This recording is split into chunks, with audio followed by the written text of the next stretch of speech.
नमस्कार। इस खास सत्र में आपका फिर से स्वागत है। हम अंग्रेजी के महत्वपूर्ण शब्दों पर अपनी समझ को और गहरा कर रहे हैं। जी। पिछले सत्र में पहले 100 शब्द देखे थे। आज बारी है अगले 100 की, मतलब शब्द संख्या 101 से 200 पर। बिल्कुल। और हमारा इरादा, जैसा हमने पहले भी कहा था, सिर्फ लिस्ट देखना या रटना नहीं है। सही बात है। हम ये समझना चाहते हैं कि ये शब्द असल में इस्तेमाल कैसे होते हैं, कैसे वो भावनाओं को, विचारों को ज्यादा सही ढंग से सामने रखते हैं। हाँ, ताकि वोकैबुलरी मजबूत हो और भाषा की बारीकियां भी पकड़ में आए। ठीक कहा। क्योंकि शब्द वो सिर्फ अक्षर तो है नहीं, उनमें एक ताकत होती है। तो हमने advanced vocabulary 101 to 200 Hindi meanings and usage से शब्द चुने हैं जी। और समझने में आसानी हो इसलिए कुछ कैटेगरीज बना ली हैं। सामान्य, अकादमिक, फिर भावनाओं वाले और कुछ खास जैसे कानूनी शब्द। तो शुरू करें? हाँ बिल्कुल। चलिए उन शब्दों से शुरू करते हैं जो अक्सर वर्णन करने के काम आते हैं। ठीक है। तो पहला शब्द है अभोर, ABHOR। अर्थ है घृणा करना। वाक्य था आई एबहॉर वायलेंस इन एनी फॉर्म। ये सिर्फ नापसंद करने से अलग कैसे है? ये बहुत अलग है। देखिए, डिसलाइक मतलब नापसंद करना, वो एक हल्की भावना हो सकती है, पर अभौर में एक तीव्र नफरत है, एक नैतिक घृणा है, जैसे अन्याय से, क्रूरता से घृणा। ये काफी मजबूत शब्द है। अच्छा। यानी इसमें एक तरह का नैतिक पहलू जुड़ा है, पसंद नापसंद से ज्यादा। बिल्कुल ठीक है। अगला शब्द है अजाइल, AGILE, फुर्तीला। जैसे the gymnast is very agile. क्या ये सिर्फ शारीरिक फुर्ती के लिए है? ज्यादातर तो शारीरिक फुर्ती, तेजी, लचीलेपन के लिए ही इस्तेमाल होता है, जैसे कोई खिलाड़ी हो या डांसर। हाँ। जानवर भी अजाइल हो सकते हैं, लेकिन हाँ, आजकल जैसे कहते हैं ना, मेंटल एजिलिटी। अच्छा, मानसिक फुर्ती। हाँ, मतलब सोचने में तेजी, प्रतिक्रिया में तेजी, तो थोड़ा दायरा बढ़ रहा है इसका। ये दिलचस्प है। अच्छा, फिर है ऑथेंटिक, ऑथेंटिक, प्रामाणिक। This is an authentic document. ये शब्द तो आजकल बहुत चलन में है। ऑथेंटिक खाना, ऑथेंटिक अनुभव। हाँ बिल्कुल। इसका मूल मतलब तो वही है, असली, वास्तविक, जाली नहीं, जैसे कोई दस्तावेज। जी। लेकिन जब हम अनुभव या व्यक्तित्व के लिए ऑथेंटिक कहते हैं, तो मतलब होता है सच्चा, बनावटी नहीं, जो अपने मूल स्वभाव के करीब हो। आजकल की दुनिया में जहाँ इतना दिखावा है, वहाँ लोग ऑथेंटिसिटी ढूंढ रहे हैं, सच्चाई, वास्तविक जुड़ाव। सही कहा। और इसी से जुड़ा हुआ एक और शब्द है डाइवर्स। डाइवर्स, विविध। ये तो सीधा लगता है। विविध। इंडिया हैज डाइवर्स कल्चर्स, पर क्या इसमें कुछ और भी है? हाँ, देखिए, डाइवर्स का मतलब सिर्फ अलग अलग होना नहीं है। अच्छा। इसमें एक भाव ये भी है कि ये जो भिन्नता है ये अच्छी है, ये समृद्धि लाती है। वाह। जब हम कहते हैं किसी समाज में डाइवर्सिटी है, तो मतलब है अलग अलग पृष्ठभूमि, विचार, अनुभव वाले लोग हैं। हाँ, नहीं, विचारों की विविधता यानी डाइवर्सिटी ऑफ थॉट, वो भी उतनी ही जरूरी है। बिल्कुल सही। अगला शब्द है आर्ड्यूस, आर्ड्यूअस, कठिन, श्रमसाध। Climbing the mountain was an arduous task. ये किस तरह की मुश्किल है? आर्ड्यूअस वो काम होता है जिसमें बहुत ज्यादा मेहनत लगती है, बहुत प्रयास, धीरज चाहिए होता है। ये सिर्फ डिफिकल्ट यानी मुश्किल नहीं, बल्कि स्ट्रेन्यूअस यानी थका देने वाला भी होता है।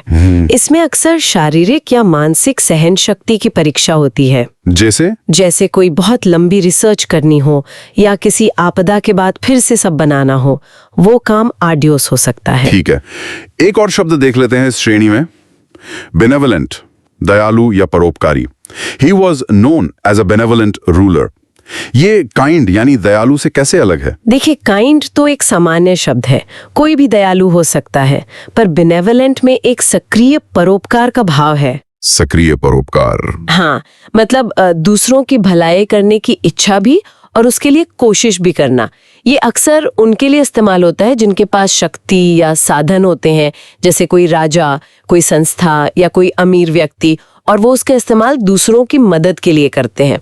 इसमें एक उदारता है। अच्छा, ये बारीकियां जानना जरूरी है। तो ये थे कुछ सामान्य और वर्णनात्मक शब्द। जी। अब थोड़ा अकादमिक या कह सकते हैं उन्नत श्रेणी के शब्दों की ओर चलते हैं। पहला शब्द है हिंडर। हिंडर, बाधा डालना।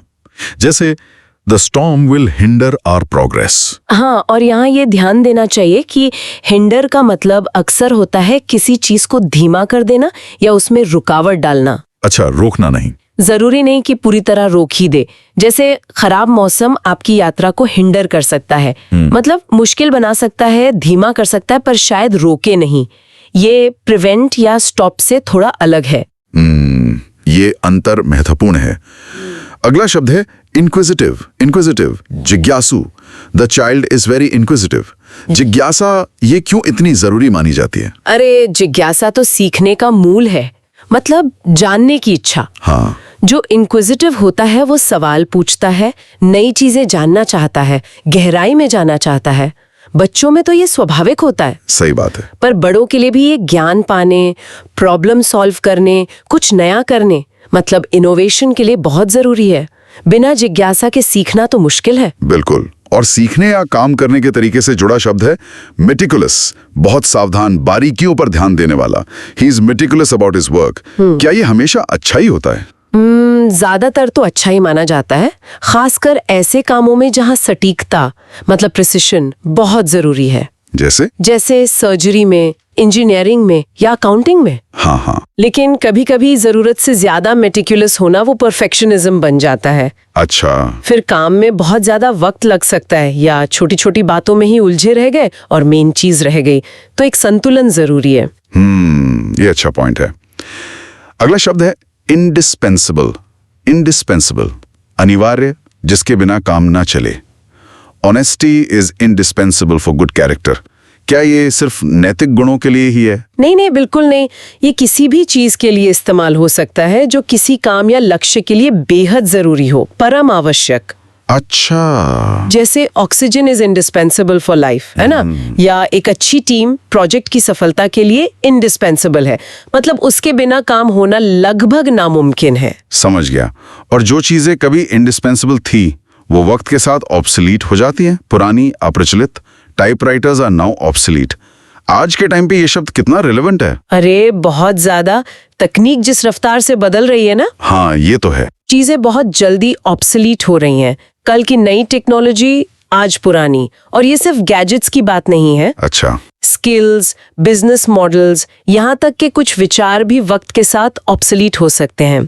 ये शब्द हमें याद दिलाता है कि बदलाव कितनी तेजी से हो रहा है और हमें लगातार सीखते रहना होगा। सही कहा। इस श्रेणी में एक और शब्द जोड़ते हैं, ल्यूक्रेटिव, लाभप्रद, जिससे अच्छा पैसा बने। He found a lucrative business opportunity. हाँ, ल्यूक्रेटिव का सीधा संबंध आर्थिक फायदे से है। ये बताता है कि कोई काम, कोई बिजनेस या इन्वेस्टमेंट कितना फायदेमंद हो सकता है। जैसे कह सकते हैं, software development can be a lucrative career. ये शब्द अक्सर बिजनेस और फाइनेंस की बातों में सुनने को मिलता है। चलिए अब कुछ ऐसे शब्द देखते हैं जो भावनाओं या व्यक्तिगत गुणों को दिखाते हैं। पहला है ऑब्स्टिनेट, हठी, जिद्दी। The child remained obstinate about eating chocolate. क्या ये हमेशा नेगेटिव ही है? देखिए, ज्यादातर तो इसका इस्तेमाल नेगेटिव ही होता है। जब कोई तर्क सुनने को तैयार न हो, समझाने पर भी अपनी बात पर अड़ा रहे, भले ही वो गलत हो। जिद। हाँ, एक तरह की अनुचित जिद। लेकिन हाँ, कभी कभी जो दृढ़ संकल्प यानी डिटर्मिन्ड और जो जिद्दी होता है ऑब्स्टिनेट, उसके बीच की लाइन थोड़ी धुंधली हो सकती है। अच्छा। पर आमतौर पर ऑब्स्टिनेट होना सहयोग में बाधा डालता है। हाँ ये बात तो है। इसके बिल्कुल विपरीत एक पॉजिटिव शब्द है ऑप्टिमिज्म, आशावाद। Optimism give hope to everyone.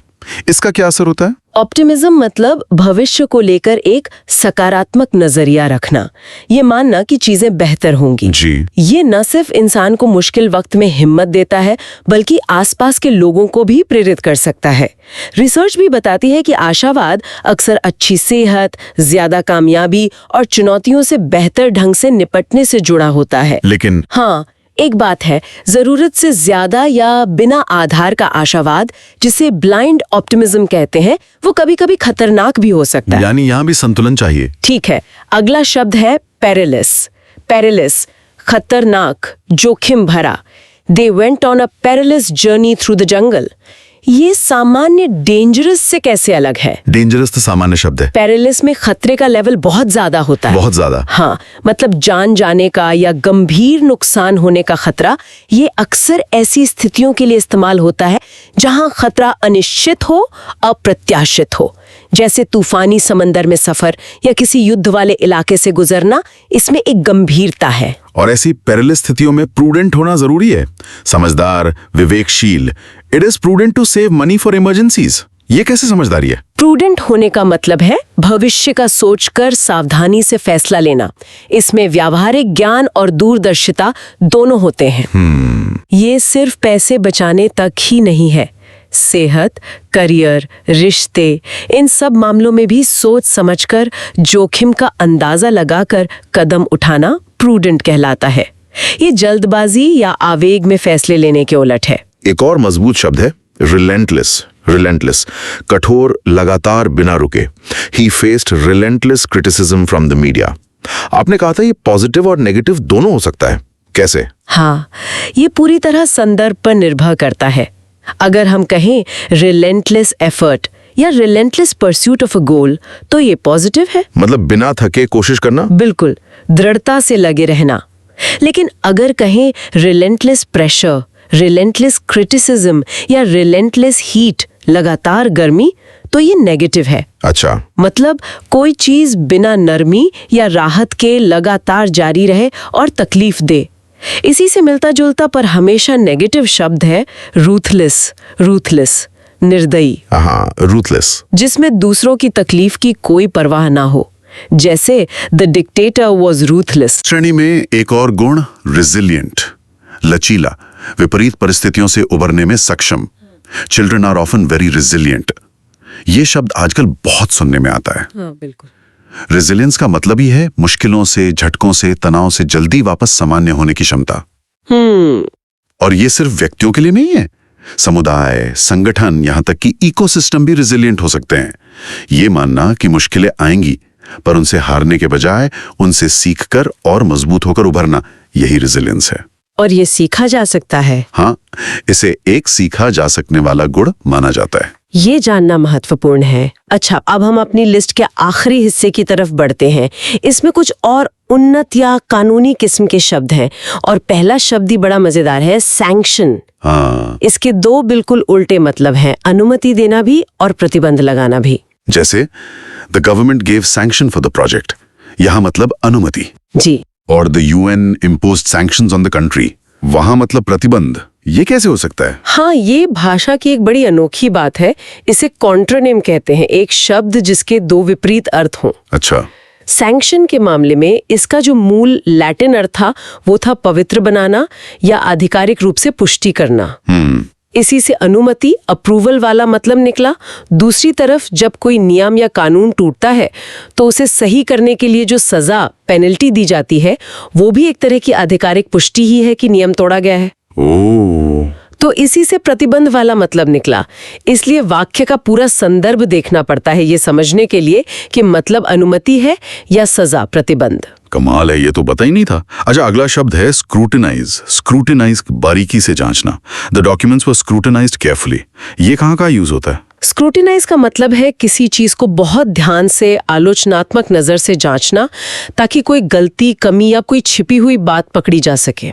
ये कानूनी जांच में, वैज्ञानिक रिसर्च में, पत्रकारिता में, ऑडिटिंग में, इन सब जगहों पे बहुत जरूरी है।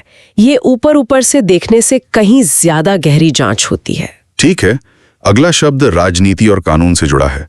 सॉवरन, संप्रभु, सर्वोच्च, स्वतंत्र। India is a sovereign nation. इसका असल मतलब क्या है? सॉवरन होने का मतलब है कि किसी देश या राज्य के पास अपने इलाके में सबसे ऊंचा और स्वतंत्र अधिकार है। यानी अपना मालिक खुद। हाँ, एक तरह से वो अपने अंदरूनी और बाहरी मामलों में फैसले लेने के लिए आजाद है और किसी बाहरी ताकत के अधीन नहीं है। ये आजकल के देशों के सिस्टम का एक बुनियादी सिद्धांत है। और जहां इतनी बड़ी बड़ी बातें होती हैं, वहीं छोटी महीन चीजें भी बहुत मायने रखती हैं। उसके लिए शब्द है सटल, सूक्ष्म, महीन, जो आसानी से दिखे नहीं। There was a subtle difference in tone. ये क्यों इंपॉर्टेंट है? देखिए, सटल चीजों को पकड़ पाना अक्सर समझदारी और अनुभव की निशानी होती है। ये किसी के व्यवहार में हल्का सा बदलाव हो सकता है, किसी पेंटिंग में रंगों का बारीक फर्क हो सकता है, किसी तर्क में छोटा सा नुक्स हो सकता है, या स्वाद या गंध में हल्का सा अंतर। इन सूक्ष्म संकेतों को समझना, उससे बातचीत बेहतर होती है, समझ गहरी होती है, फैसले अच्छे होते हैं। सही बात। कई बार बड़ा मतलब इन्हीं छोटी बातों में छिपा होता है। बिल्कुल। और जब सब लोग एक ही बात पर राजी हों तो वो स्थिति होती है यूनानिमस, सर्वसम्मत। The decision was unanimous. इसका क्या महत्व है? यूनानिमस फैसला एकता और मजबूत सहमति दिखाता है। ये बताता है कि ग्रुप के सारे सदस्य एक ही नतीजे पर पहुंचे हैं। इससे उस फैसले को ज्यादा वजन मिलता है। हाँ। हालांकि कभी-कभी ये ग्रुप थिंक का भी इशारा हो सकता है। मतलब लोग शायद असहमत होने से बच रहे हों ताकि एकता बनी रहे। अच्छा, ये भी एक पहलू है। और सहमति के उलट नियमों को तोड़ने के लिए शब्द है वायोलेट, उल्लंघन करना। ही वायोलेटेड द ट्रैफिक रूल्स। हाँ, वायोलेट का मतलब है किसी नियम, कानून, समझौते, अधिकार या सिद्धांत को तोड़ना। ये सिर्फ ट्रैफिक नियम तक नहीं है। जैसे मानवाधिकारों का उल्लंघन, वायोलेट ह्यूमन राइट्स, किसी कॉन्ट्रैक्ट का उल्लंघन, वायोलेट अ कॉन्ट्रैक्ट, या किसी की प्राइवेसी का उल्लंघन, वायोलेट प्राइवेसी। ये एक गंभीर काम माना जाता है। इसी तरह का एक और गंभीर शब्द है ट्रेचरी, विश्वासघात, धोखा। His treachery led to the downfall of the kingdom. Treachery भरोसे को तोड़ने का सबसे संगीन रूप है। इसमें अपने देश, दोस्त या किसी ऐसे ग्रुप के साथ गद्दारी शामिल होती है जिस पर भरोसा किया गया हो। ये अक्सर चुपके से और जानबूझकर किया गया धोखा होता है, जिसके नतीजे बहुत बुरे हो सकते हैं। इतिहास और कहानियों में ट्रेचरी के बहुत उदाहरण मिलते हैं। तो ये थी हमारी 101 से 200 तक के अंग्रेजी शब्दों की एक कह सकते हैं विस्तृत पड़ताल। जी, हमने देखा कि कैसे ये शब्द अलग अलग हालात, भावनाओं, गुणों और विचारों को बताने में मदद करते हैं। हाँ, और कैसे उनके मतलब संदर्भ के साथ बदल सकते हैं या गहरे हो सकते हैं। निश्चित रूप से। और ये याद रखना जरूरी है कि वोकैबुलरी सीखना सिर्फ शब्द रटना नहीं है। हाँ। ये भाषा की ताकत को समझना है। ये जानना है कि सही शब्द चुनने से हमारी बात कितनी असरदार हो सकती है। इन शब्दों की बारीकियों पर ध्यान देना, ये सोचना कि ये एक दूसरे से कैसे जुड़े हैं। जैसे ऑब्स्टिनेट और रेजिलिएंट, बिल्कुल, प्रूडेंट और मेटिकुलस। बिल्कुल। और फिर उन्हें अपनी बातचीत में, अपने लिखने में इस्तेमाल करने की कोशिश करना। असली सीखना तो यही है। बिल्कुल सही कहा। जाते जाते सोचने के लिए एक सवाल छोड़ जाते हैं आज। जिन शब्दों पर हमने बात की, उनमें से कौन सा शब्द हमारे आज के समाज या अपनी निजी जिंदगी में सबसे ज्यादा प्रासंगिक, सबसे ज्यादा रेलेवेंट लगता है और क्यों? या फिर ये सोचें कि नए सीखे शब्दों को अपनी रोज की भाषा में शामिल करने का कोई मजेदार तरीका क्या हो सकता है।